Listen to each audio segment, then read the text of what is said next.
Tu sais, la jalousie est un sentiment étrange. Elle se glisse dans nos pensées comme une ombre silencieuse. Parfois, elle nous brûle de l'intérieur.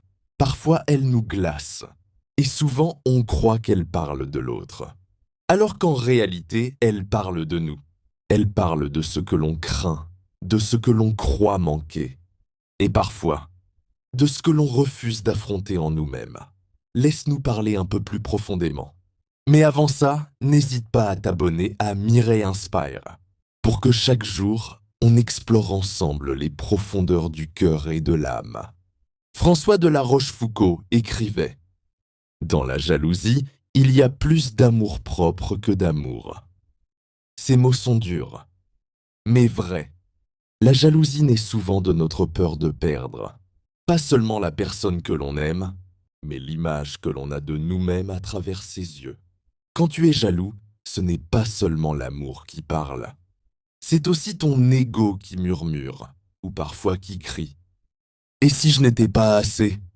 Et si je perdais ma place? Et plus on nourrit cette peur, plus elle se transforme en poison. Un poison qui ronge la confiance, qui abîme la relation, et parfois, qui détruit l'amour qu'on voulait protéger. Parce que la jalousie ne protège pas, elle enferme. Elle ne renforce pas l'amour, elle l'étouffe. Et ce que l'on enferme finit toujours par vouloir s'échapper. Paulo Coelho nous rappelle: la jalousie naît toujours avec l'amour, mais elle ne meurt pas toujours avec lui. Ce que Coelho veut dire, c'est que la jalousie peut survivre à l'amour. Parce que ce n'est pas seulement un sentiment amoureux, c'est une blessure d'ego, une insécurité profonde. Même quand l'amour s'éteint, il reste parfois cette comparaison silencieuse, cette envie que l'autre ne soit heureux ni sans nous, ni avec quelqu'un d'autre. Et là, on comprend que la jalousie n'est pas une preuve d'amour.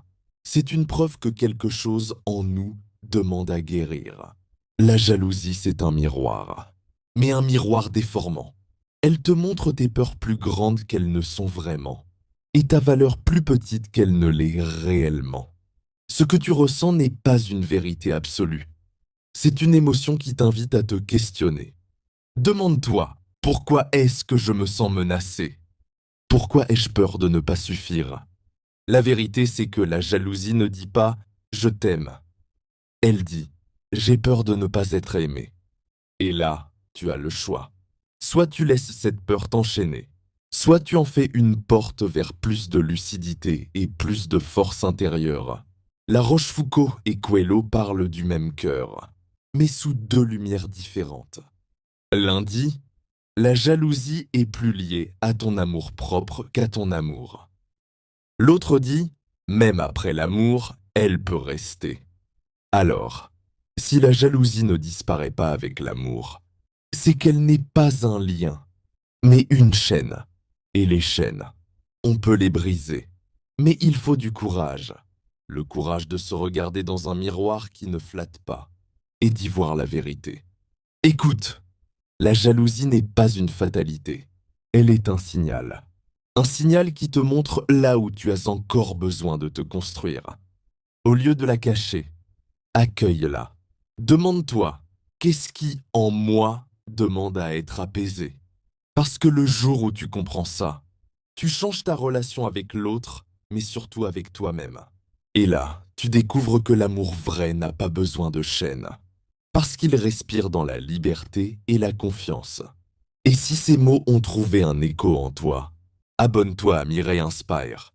Chaque jour, ouvrons ensemble un chemin vers un cœur plus libre et un esprit plus clair.